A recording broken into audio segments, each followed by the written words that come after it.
Di tengah gelombang kolonialisme dan pengkhianatan bangsanya sendiri, lahirlah seorang pemuda yang tak punya rumah, tak punya tanah, bahkan tak punya tempat berpijak di dunia ini.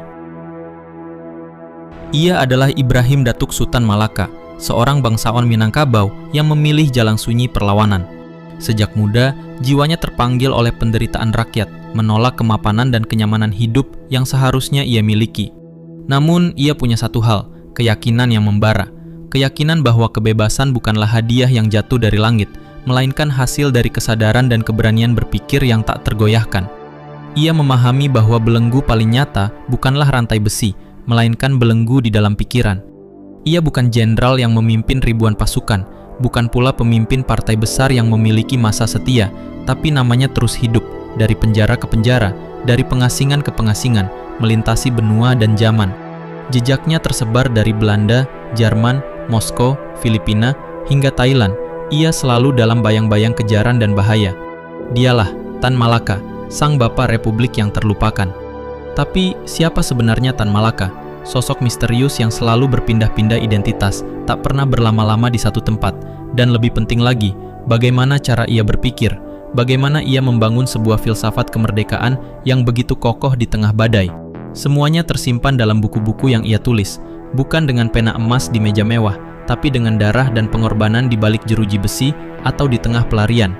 Inilah bedah pemikiran Tan Malaka, sebuah perjalanan menelusuri arsitektur gagasan seorang revolusioner sejati.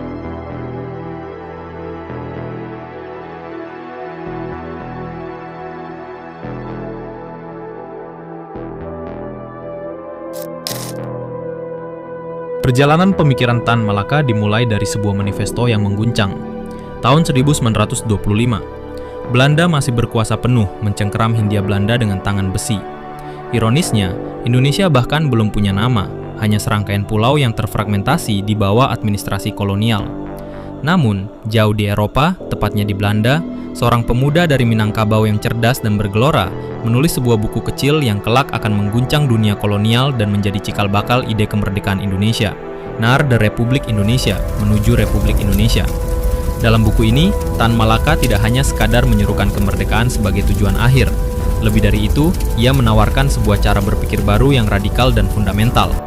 Baginya, sebuah republik bukan sekadar sistem politik, bukan hanya urusan pergantian bendera atau pemerintahan, melainkan bentuk tertinggi dari kesadaran rakyat. Ini adalah sebuah pernyataan filosofis mendalam, bahwa kemerdekaan sejati hanya bisa dicapai ketika rakyat telah mencapai tingkat kesadaran kolektif yang matang, memahami hak dan tanggung jawab mereka. Ia mengkritik tajam sistem pendidikan kolonial, yang disebutnya sebagai Onderwijsvervloeming, pendidikan yang memperdaya, sebuah alat pembodohan massal yang dirancang untuk membentuk mental budak. Pendidikan ala kolonial bukan jalan untuk mencari kerja yang memerdekakan, tetapi medan tempur untuk membentuk manusia baru yang tunduk dan tercerabut dari akar bangsanya. Ia mempersoalkan sekolah-sekolah Belanda yang justru mencetak intelektual yang tercerabut dari realitas penderitaan rakyat, yang lebih loyal kepada penguasa daripada kepada bangsanya sendiri. Maka dari itu, Nar de Republik Indonesia bukan hanya manifesto politik, melainkan juga seruan peradaban, sebuah ajakan untuk membangun fondasi intelektual bangsa yang merdeka. Disinilah benih pemikiran Tan Malaka bermula. Kemerdekaan dimulai dari pikiran yang merdeka. Ia tidak sekadar menentang kolonialisme fisik yang kasat mata, melainkan kolonialisme batin, suatu bentuk penaklukan mental yang jauh lebih dalam, lebih licin dan lebih sulit dilawan. Dari sinilah, revolusi yang ia tawarkan bukan hanya soal senjata atau pergantian kekuasaan, tapi tentang revolusi cara berpikir, tentang pencerahan kolektif yang akan membebaskan jiwa-jiwa yang tertawan. Gagasan ini adalah dasar, fondasi kokoh dari seluruh bangunan pemikirannya kelak, sebuah fondasi yang akan terus tumbuh dan bercabang ke dalam karya-karyanya berikutnya. Dan tepat dari sinilah, kita melangkah masuk ke fase berikutnya, dari kesadaran menuju tindakan. Jika Nar de Republik Indonesia adalah panggilan pertama menuju kesadaran revolusioner, maka buku berikutnya adalah manifestasi dari kesadaran itu dalam bentuk tindakan. Dari medan pemikiran, Tan Malaka membawa kita ke arena perjuangan nyata. Masa aksi atau aksi massa menjadi tangga berikutnya dalam konstruksi pemikirannya. Ini adalah jembatan vital dari gagasan menuju gerakan, dari kesadaran teoritis menjadi kekuatan kolektif yang dinamis. Ditulis antara tahun 1926-1927, karya penting ini lahir di tengah gejolak dunia pasca Perang Dunia I dan tekanan kolonial yang semakin mencekik. Revolusi Bolshevik di Eropa telah menunjukkan jalan. Namun Tan Malaka menolak menyalin mentah-mentah mode revolusi asing tersebut. Baginya, revolusi Indonesia harus otentik, harus lahir dari kondisi dan realitas rakyat Indonesia sendiri, bukan sekadar meniru cetak biru dari Moskow.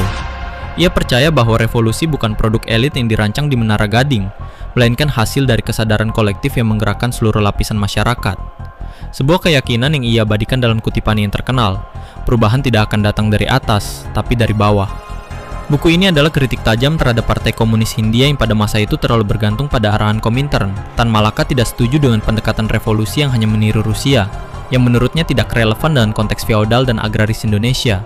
Ia justru menyerukan sebuah revolusi organik yang tumbuh dari penderitaan, aspirasi, dan harapan rakyat Indonesia sendiri, dengan mempertimbangkan kondisi sosial ekonomi lokal. Baginya, revolusi harus berakar pada bumi pertiwi. Aksi massa dalam pandangan Tan Malaka bukan sekadar kerusuhan spontan atau ledakan emosi semata. Ia adalah alat pendidikan politik yang krusial, sebuah sekolah lapangan yang membentuk rakyat menjadi aktor sejarah yang sadar dan berdaya. Inilah esensi dari cara berpikir dialektis Tan Malaka. Setiap aksi, setiap benturan dengan realitas penindasan, harus melahirkan kesadaran baru. Setiap kekacauan yang terjadi dalam proses revolusi harus melahirkan tatanan baru yang lebih adil. Ia tidak hanya memanggil rakyat untuk turun ke jalan, tetapi mengajak mereka untuk mengerti mengapa mereka turun ke jalan, untuk memahami tujuan akhir dari setiap tindakan mereka. Dari aksi massa inilah benih-benih kesadaran kolektif disemai, mempersiapkan generasi baru untuk menyongsong perubahan besar.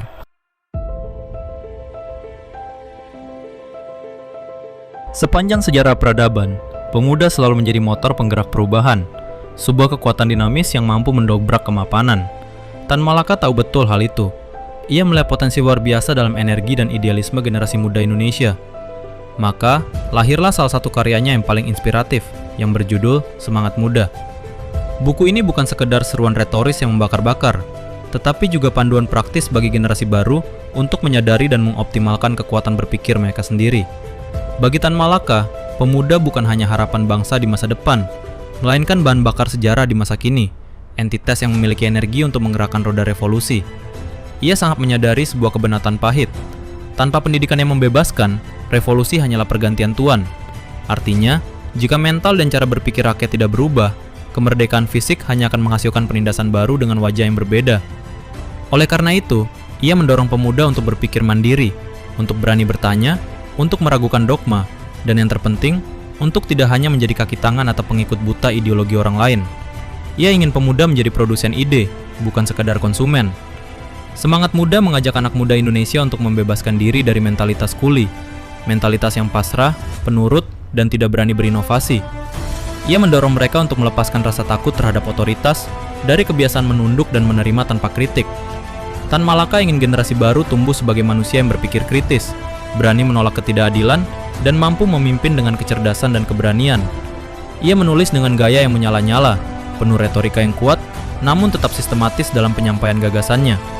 Semangat Muda adalah percikan api dari obor revolusi mental, sebuah ajakan untuk membangkitkan kesadaran diri dan potensi tersembunyi. Dan baginya, hanya jiwa muda yang berani berpikir sendirilah yang layak memimpin masa depan bangsa. Namun, Tan Malaka tidak berhenti di sana. Ia tahu bahwa membakar semangat saja tidak cukup. Bangsa ini perlu kerangka berpikir baru, filsafat yang membebaskan. Ketika semua ide mulai mencari rumah, ketika semua semangat butuh sistem dan kerangka yang kokoh untuk berpijak, Tan Malaka mengukir mahakaryanya yang berjudul Madilog, sebuah akronim dari materialisme, dialektika, dan logika. Bayangkan, ini adalah tahun 1943. Dunia sedang terbakar oleh Perang Dunia Kedua. Indonesia dijajah Jepang, dengan segala bentuk kekacauan, penindasan, dan ketidakpastian yang melanda. Di tengah bayang-bayang kematian, dalam persembunyian yang tak aman dan kondisi kesehatan yang memburuk, Tan Malaka tidak menulis strategi militer, tidak pula taktik propaganda politik. Ia justru memilih jalan yang paling radikal, menyusun dasar-dasar filsafat modern untuk bangsanya. Kenapa?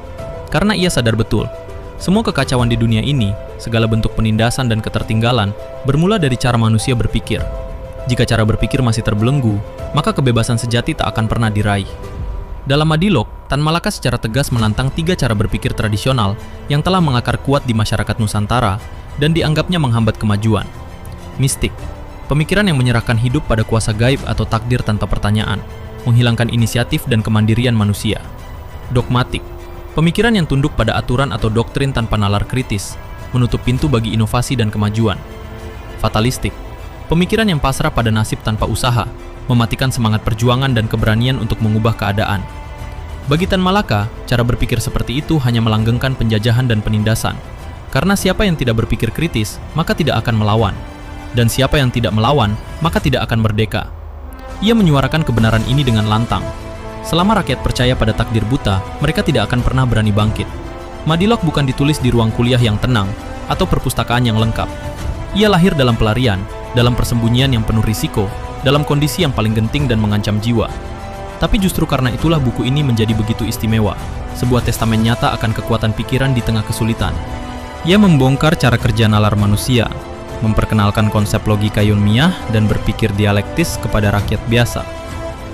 Tan Malaka ingin rakyat Indonesia tidak lagi menjadi peniru ide-ide barat secara mentah-mentah, maupun penakut pada warisan tradisi tanpa kritik.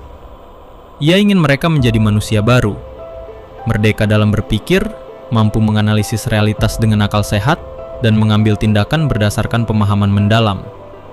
Ia menulis Madilog bukan untuk mencerdaskan elit intelektual saja, tapi secara eksplisit untuk membebaskan rakyat jelata dari belenggu pemikiran usang. Madilog adalah revolusi cara berpikir, sebuah revolusi yang lebih dalam dan mendasar dari sekadar mengangkat senjata. Namun Tan Malaka tahu, pemikiran tanpa tindakan adalah mimpi yang tak berdaya, dan tindakan tanpa pemikiran adalah kegilaan yang merusak. Maka ia melangkah lebih jauh, menyatukan keduanya dalam strategi menyeluruh untuk bangsa yang sedang berperang, membawa filosofi ke medan pertempuran.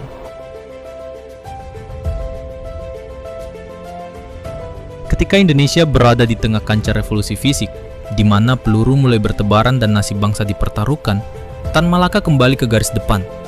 Bukan lagi sebagai seorang filsuf di balik layar, melainkan sebagai perumus strategi konkret yang dibutuhkan.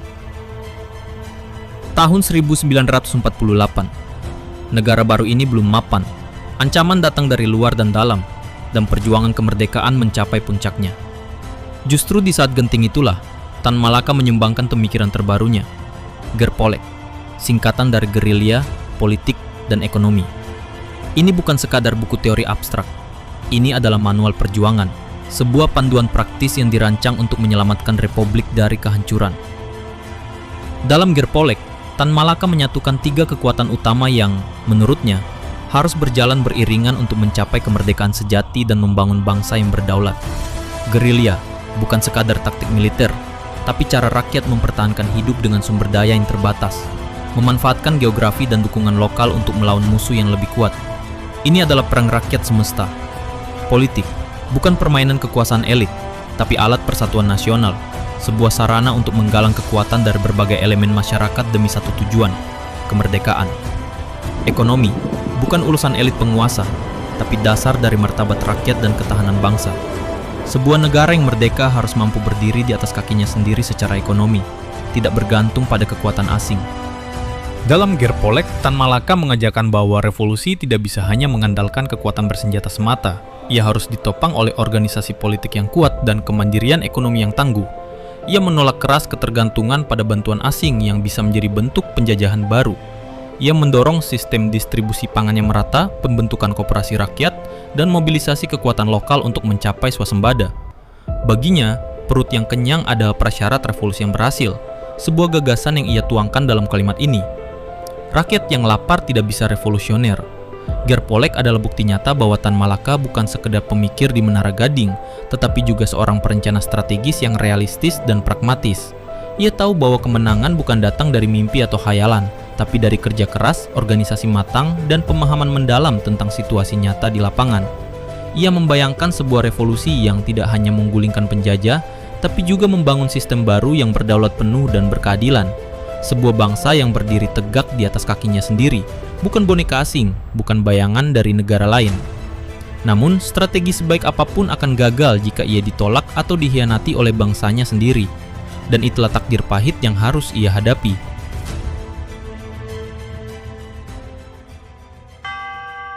Setelah semua upaya untuk membimbing bangsanya, Tan Malaka akhirnya menuliskan kisah hidupnya sendiri.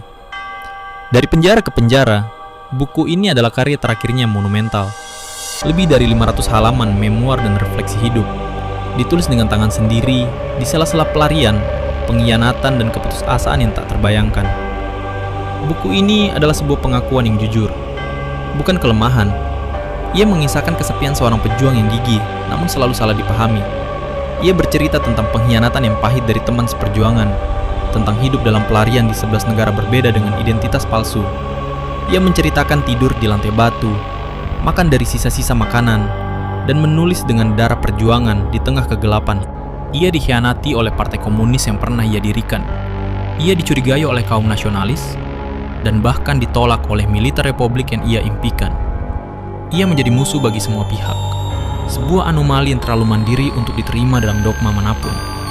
Namun, di tengah semua badai itu, ia tetap berdiri teguh, dengan satu hal yang tak pernah pudar, yaitu keyakinan pada rakyat dan pada potensi tersembunyi bangsa Indonesia. Ia tidak memiliki partai yang loyal, tidak punya pasukan yang mengikutinya, dan tidak punya kekuasaan politik yang resmi. Namun ia punya pemikiran yang merdeka, dan itu adalah kekuatan paling menakutkan bagi para tiran dan oportunis. Dari penjara ke penjara menyatukan semua bab dari hidupnya. Pergulatan pemikiran, keyakinan yang tak tergoyahkan, pengorbanan yang tak terhingga, dan sebuah cinta tak berbalas dari bangsa yang ia bela sampai akhir hayatnya. Ini bukan sekadar autobiografi, ini adalah sebuah kronik perjuangan intelektual dan fisik. Sebuah catatan terakhir yang mengajarkan bahwa tubuh bisa dihancurkan, tapi pikiran yang bebas akan abadi. Ia adalah bukti bahwa dalam kesendirian yang paling dalam, ide-ide besar akan selalu menemukan jalannya. Tan Malaka tidak punya makam yang jelas, dan jasadnya entah di mana. Ironisnya, ia ditembak mati oleh bangsanya sendiri. Sebuah tragedi yang memilukan. Namanya sempat dihapus dari sejarah, bahkan dituduh sebagai pemberontak. Namun, seperti sebuah benih yang tertanam dalam tanah, gagasannya hidup, dan terus hidup, beresonansi melampaui zaman. Karena Tan Malaka adalah bukti nyata bahwa pikiran yang bebas tidak bisa dibunuh. Jika kita ingin merdeka secara sejati, bukan hanya tubuh kita yang harus bebas dari penjajahan atau penindasan, tapi juga cara kita berpikir. Kita harus berani mempertanyakan, berani menciptakan, dan berani menjadi diri sendiri. Dan Tan Malaka telah memberi kita kuncinya, sebuah warisan abadi, berani berpikir merdeka, sebuah keberanian untuk menjadi manusia yang utuh, yang tidak takut akan kebenaran, bahkan jika kebenaran itu pahit. Gagasannya akan terus menjadi obor yang menerangi jalan menuju Indonesia yang merdeka seutuhnya, merdeka dalam pikiran, dan merdeka dalam tindakan.